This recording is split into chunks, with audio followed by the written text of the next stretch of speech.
மாசில்லா சுத்தமா திருப்புண்ணிய தீர்த்தத்தினால் குற்றம் நீங்கி விடகுணமாறேற்ற ஆட்டுக்குட்டியின் இரத்தத்தினால்.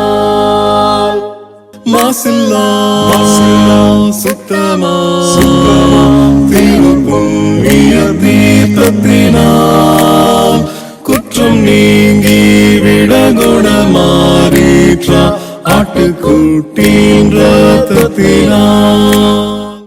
தேவனுடைய நாமத்திற்கு மகிமை உண்டாவதாக. வாரத்தின் முதல் நாளிலே நாம் சபையாக ஒன்று சேர்ந்து தேவனை தொழுது கொள்வது என்பது நமக்கு கிடைக்கப்பட்டிருக்கிறதான மிக பெரிதான ஸ்லாக்கியம். ஆகையினாலே நாம் நன்றி உணர்வோடு மகிழ்ச்சியோடு முழுமனதோடு ஆவியோடு உண்மையாக அவரை நாம் தொழுது கொள்வோம்.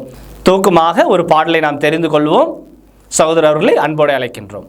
கலங்கிடாதே நீ திகைத்திடாதே, காக்கும் முன் தேவன் நான் என்றாரே.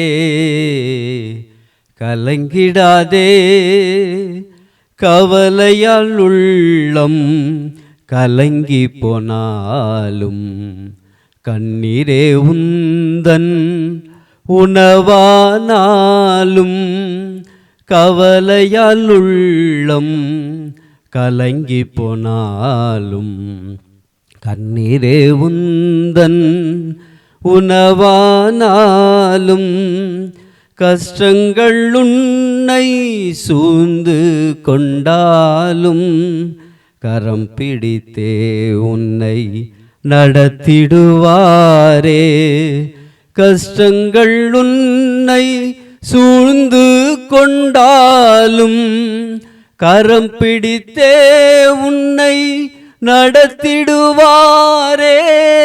அலைகள் மோதி படகு அசைந்தால் அமைதி தரவே வந்திடுவார். அமைதி தரவே வந்திடுவார். கலங்கிடாதே நீ திகைத்திடாதே, காக்கும் முன் தேவன் நான் என்றாரே. கலங்கிடாதே. முதலாவது துதி ஜெபத்தை ஏறெடுக்கும்படியாக சகோதரர் ஒருவரை அன்போடு அழைக்கின்றோம். பரலோகத்திலே வாசமாக இருக்கிற எங்கள் நல்ல பிதாவே, இக்காலத்தில் எங்களை அற்புதமாக வழிநடத்தி கொண்டு வருகிறவரே, உம் கிருபையாலும் உம் இரக்கத்தாலும் நாங்கள் வாழ்கிறோம். எங்களால் ஆகுமென்று யோசிக்கும் தகுதி கூட இல்லாதவர்கள், எங்களுடைய தகுதியெல்லாம் உமது குமாரனும் எங்கள் ஆண்டவருமாகிய இயேசுவில் இருக்கிறது. இந்த நாளிலே அவர் மூலமாய் அவர் இரத்தத்தால் கழுவப்பட்டவர்களாய் பலவீனராகிய நாங்கள் ஆவியின் பலத்தால் உம் சமூகத்திலே வந்து உம்மை தொழுது கொள்ள காத்திருக்கிறோம். நல்ல பிதாவே, எல்லாருமாய் சேர்ந்து எங்களை ஒரு பலி போல மொத்தமாக பலிபீடத்தின் மேலே ஒப்புக் கொடுக்கிறோம். இந்த நாளில் உம்மை தொழுது கொள்வதனால் உண்டாகிற ஆசீர்வாதம், சமாதானம், சுகம் அனைத்தையும் பெற்றுக்கொள்ள வாஞ்சையாய் எங்களை தாழ்த்துகிறோம். எங்கள் பாவ குற்றங்களை மன்னித்து எங்களை சுகந்த வாசனையாக முகர்ந்து எங்களை பலியாக ஏற்றுக்கொண்டு ஆசீர்வதிப்பீராக. நீ செய்த எல்லா உபகாரங்களுக்காக நன்றி என்று சொல்வதை தவிர வேறொன்றும் எங்களிடத்தில் இல்லை. எங்களை தாழ்த்துகிறோம், உம்மை உயர்த்துகிறோம். இயேசு கிறிஸ்துவின் பரிசுத்த நாமத்தில் துதித்து ஜெபிக்கிறோம் பிதாவே, ஆமென். கர்த்தராகிய இயேசு கிறிஸ்துவினுடைய கிருபை உங்கள் அனைவரோடும் இருப்பதாக. அன்பும் பாசமும் நிறைந்த பரிசுத்தவான்களே, என் அன்பு சகோதர சகோதரிகளே, இந்த வாரத்தின் முதல் நாளில் ஆவியோடும் உண்மையோடும் தொழுது கொள்ளும்படியாக தேவனுக்கு முன்பாக நாம் வந்திருக்கிறோம். இந்த நாளிலே நான் தெரிந்து கொண்ட வேத பகுதியானது மத்தேயு 7வது அதிகாரம் 16 முதல் சில வசனங்கள். அவர்களுடைய கனிகளாலே அவர்களை அறிவீர்கள். முட்செடிகளில் திராட்சை பழங்களையும் முட்பூண்டுகளில் அத்தி பழங்களையும் பறிக்கிறார்களா? அப்படியே நல்ல மரமெல்லாம் நல்ல கனிகளை கொடுக்கும், கெட்ட மரமோ கெட்ட கனிகளை கொடுக்கும். நல்ல மரம் கெட்ட கனிகளை கொடுக்க மாட்டாது, கெட்ட மரம் நல்ல கனிகளை கொடுக்க மாட்டாது. நல்ல கனி கொடாத மரமெல்லாம் வெற்றுண்டு அக்னியிலே போடப்படும். என் அன்பு சகோதரர்களே, நம்முடைய கிறிஸ்தவ வாழ்க்கை, விசுவாச வாழ்க்கை ஒரு மரத்தோடு இங்கே உதாரணமாக பேசப்படுகிறது. ஒரு மரத்திலே 3 பகுதிகளை நீங்கள் பார்க்கலாம். முதல் பகுதி மண்ணிலே புதைந்திருக்கிற வேர் பகுதி. இரண்டாவது பகுதி தரையிலிருந்து மேலே எழும்பி இருக்கிற ஒரு பகுதி. மூன்றாவது பகுதி அந்த மரத்தை போல பல மரங்களை ஆயிரக்கணக்கில் உருவாக்கக்கூடிய பழங்கள், அந்த பழங்களுக்குள் மறைந்திருக்கிற விதைகள். ஆகவே the root, the trunk and the seed, வேர், உயர்ந்து வளர்ந்த மரம், கனிகளுக்குள் மறைந்திருக்கிற விதைகள், இந்த மூன்றும் நம்முடைய வாழ்வை காண்பிக்கக்கூடியதாக இருக்கிறது. நாம் இயேசு கிறிஸ்துவுக்குள்ள ஆழமாக வேர் விடப்பட்டவர்களைப் போல இருக்க வேண்டும். எந்த ஒரு மரமும் எங்கே முளைகிறது அதை பொறுத்து தான் அதனுடைய எதிர்காலம் அமையும். சமயத்தில் ரோட்டோரமாக முளைந்திருக்கிற செடிகளையும் மரங்களையும் மனிதர்கள் வெட்டி போடுவதை பார்க்கிறோம். காரணம் என்னன்னா, அது இருக்கக்கூடாத இடத்துல முளைந்து விட்டது. அதுபோல் நம்முடைய வாழ்க்கையும் கூட சூழ்நிலை காரணமாக எங்கே இருக்க வேண்டுமோ அங்கே இல்லாமல் போகும்போது, எப்படி நடக்க வேண்டுமோ அப்படி நடக்காமல் போகும்போது, எப்படி வாழ வேண்டுமோ அப்படி வாழாமல் போகும்போது, நம்முடைய கிறிஸ்தவ வாழ்க்கையாகிய மரம் வேரோடு பிடுங்கப்படும், அல்லது வேருக்கு மேலே வெட்டப்படும், அல்லது கனிகள் அனைத்தும் அழுகி கெட்டு போய்விடும். இதை நீங்கள் உணர்ந்து கொள்ள வேண்டும். கொலோசியர் 2:6, ஆகையால் நீங்கள் கர்த்தராகிய இயேசு கிறிஸ்துவை ஏற்றுக்கொண்டபடியே அவருக்குள் கவனியுங்கள், வேர் கொண்டவர்களாகவும் அவர் மேல் கட்டப்பட்டவர்களாகவும் அவருக்குள் நடந்து கொண்டு. இந்த வசனத்தில் கிறிஸ்துவுக்குள் இருக்கிற மனிதன் ஆழமாக வேர் விட்ட ஒருவனாக இருக்க வேண்டும். அந்த வேர் ஆழமாக இருக்கிறதுனால அது வெளியே வளர்ந்து கட்டப்பட்ட ஒரு மரமாக இருக்கிறது. கிறிஸ்துவுக்குள் வாடுகிற மரமாக இருக்கிறது. நம்முடைய வாழ்க்கை இங்கே மரத்தோடு ஒப்பிடப்பட்டிருக்கிறதை கவனிக்கலாம்.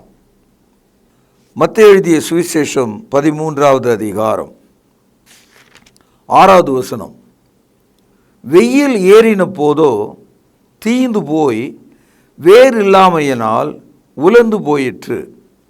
அதாவது ஒரு மரத்தின் விதை எங்கே போடப்படுகிறது என்பதை பொறுத்து அது வளர்கிறது. கற்பாறையின் மேலே போடப்பட்ட விதை ஆழமாக வேர் இல்லாமல் போய்விட்டது, வேர் விட முடியல. ஆகவே அந்த செடி முளைத்தும் காய்ந்து விட்டது என்று ஆண்டவர் சொல்கிறார். இந்த இடத்துல கற்பாறை என்பது எது?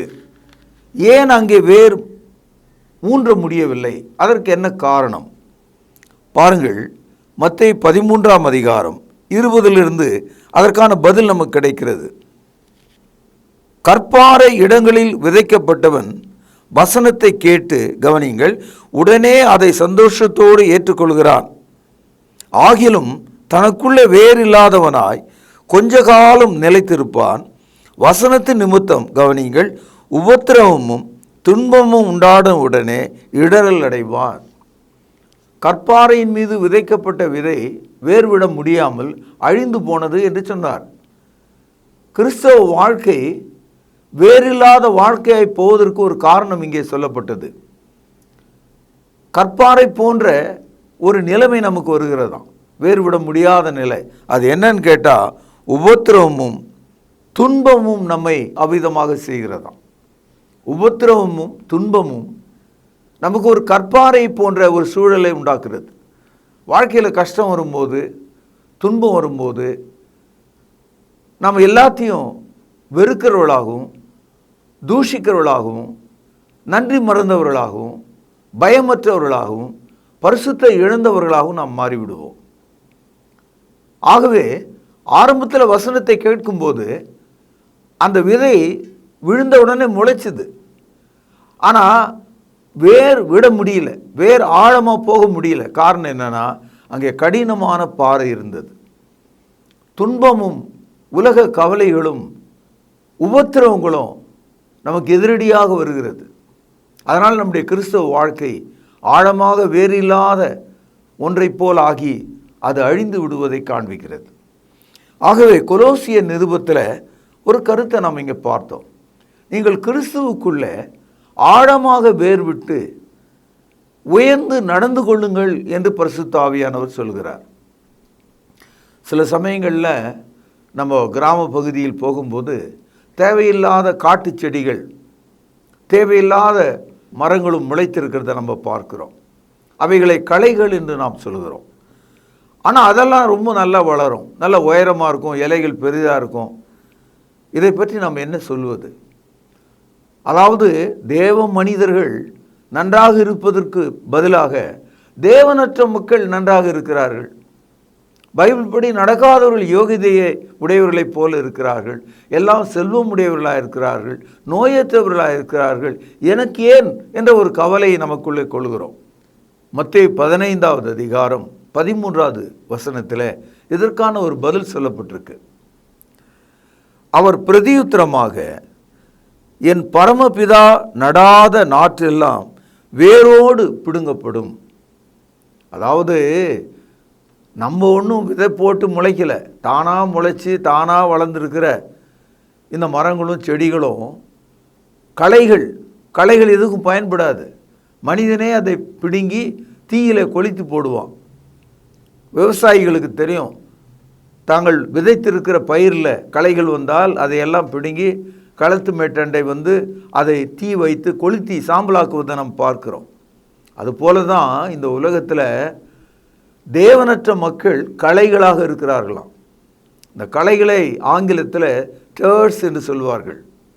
களைகள். என் பரமபிதா நடாத நாற்றெல்லாம் வேரோடு பிடுங்கப்படும். இந்த இடத்துல they will be rooted out from the roots. அதாவது வேர் கொஞ்சம் இருந்தால் மீண்டும் அது முளைக்கும். கடவுள் என்ன செய்ய போகிறார்? நியாய தீர்ப்பில் அந்த களைகளை வெட்டப் போகிறார் என்று சொல்லாமல் வேரோடு பிடுங்கி எரியப்படும் என்று சொல்கிறார். ஆகவே என் அன்பு சகோதரர்களே, கொலோசியர் 2ஆம் அதிகாரத்தில் நாம் படிக்கிற ஒரு சத்தியம், ஆகையால் நீங்கள் கர்த்தராகிய கிறிஸ்து இயேசுவை ஏற்றுக்கொண்டபடியே அவருக்குள் வேர் கொண்டவர்களாகவும் அவர் மேல் கட்டப்பட்டவர்களாகவும் அவருக்குள் நடந்து கொண்டு நீங்கள் போதிக்கப்பட்டபடியே விசுவாசத்திலே உறுதிப்பட்டு ஸ்தோத்திரத்திலே அதிலே பெருகுவீர்களாக. ஆகவே கிறிஸ்தவர்களே, என் அன்பு சகோதரர்களே, செக் யுவர் ரூட். உன்னுடைய வேரை கவனித்துப்பார். சில சமயங்களில் நம்ம வீட்டில் ஒரு செடி நமக்கு பிடிக்காது இருந்தால் சுடு தண்ணி ஊற்றுவோம். சில பேர் ஆசிட் ஊற்றுவான். எதுக்கு தெரியுங்களா அப்படி செய்கிறாங்க? அந்த வேரை சாகடிக்கணும், இனிமேல் அது முளைக்கக்கூடாது. ஆனால் தேவன் என்ன சொல்கிறாரு? ஒவ்வொரு கிறிஸ்தவனும் விசுவாசத்தில் அந்த வேரில் அவன் வளரணும், பெருகணும்னு சொல்கிறார். ஒரு மரம் நமக்கு 2 விஷயங்களே போதிக்கிறது, நல்ல மரம், கெட்ட மரம். அதை எதனால் நாம் அறிகிறோம்னா, நல்ல மரத்தில் வருகிற கனியை நீங்கள் சாப்பிடலாம், அது உங்களுக்கு உயிரை உண்டாக்கும். கெட்ட மரத்தில் ஒரு கனி வரும், அதை நீங்கள் சாப்பிட முடியாது. அப்படி நீங்கள் சாப்பிட்டா செத்து போயிடுவீங்க. அது கெட்ட மரம். ஆக ஒரு மரத்தை எப்படி நம்ம தெரிஞ்சுக்கலாம்னா, அதனுடைய கனிகளால் நம்ம தெரிஞ்சுக்கலாம். ஒரு ஆள் ஒரு மரத்தின் வேர் அருகே சில கயிறுகளை கீழே போட்டுவிட்டு ஒரு கோடாலியை அங்கே நிறுத்தியிருந்தான். நான் போகும்போது அதை பார்த்தேன். அதனுடைய அர்த்தம் என்னன்னா, மாலையில் நான் திரும்பி வரும்போது அந்த மரம் அங்கே இல்லை. அதாவது அந்த கோடாரி அந்த மரத்தை வெட்டுவதற்காக அங்கே வைக்கப்பட்டிருந்தது.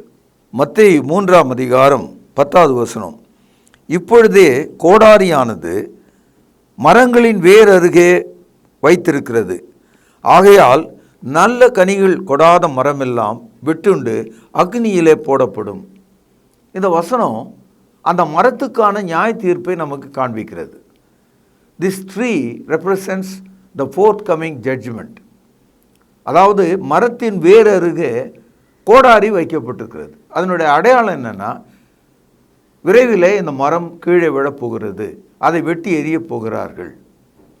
என் அன்பு சகோதரர்களே, நாம் இன்று கற்றுக்கொண்ட பாடம், நம்முடைய கிறிஸ்தவ வாழ்க்கை ஒரு மரத்துக்கு ஒப்பாக பேசப்பட்டிருக்கிறது.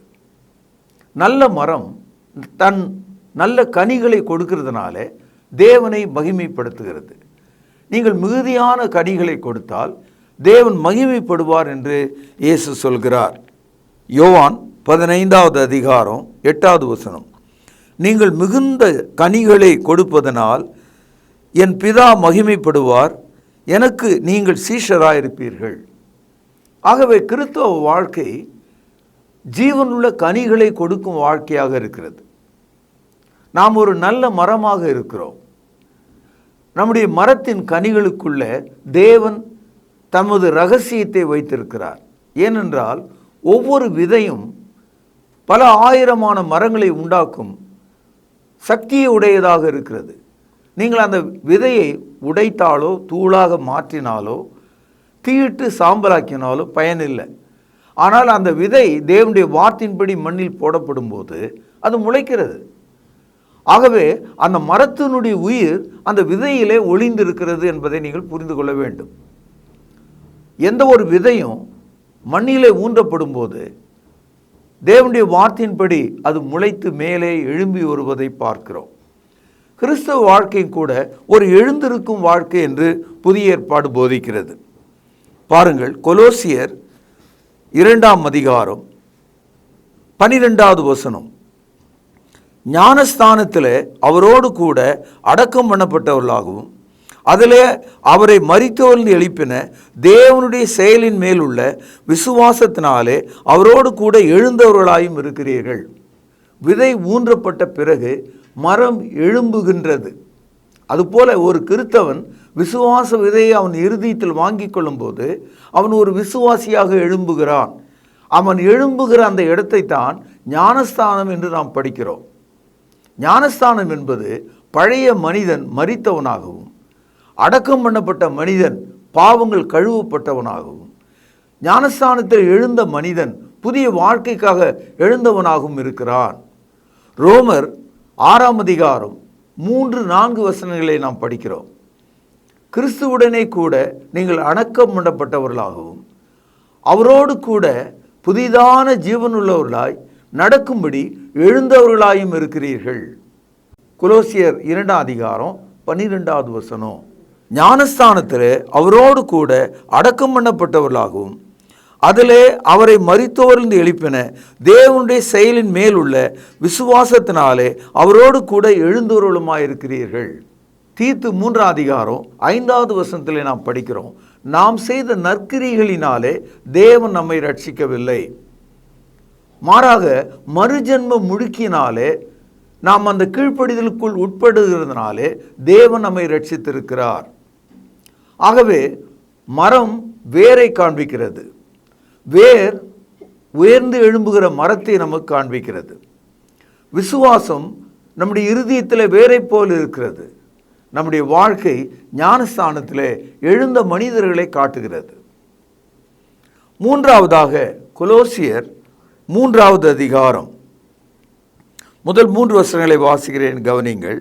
நீங்கள் கிறிஸ்துவுடனே கூட எழுந்ததுண்டானால் கிறிஸ்து தேவனுடைய வலது பார்சத்திலே வீட்டிற்கும் இடத்தில் உள்ள மேலானவைகளை தேடுங்கள், பூமியில் உள்ளவைகளை அல்ல மேலானவைகளை தேடுங்கள்.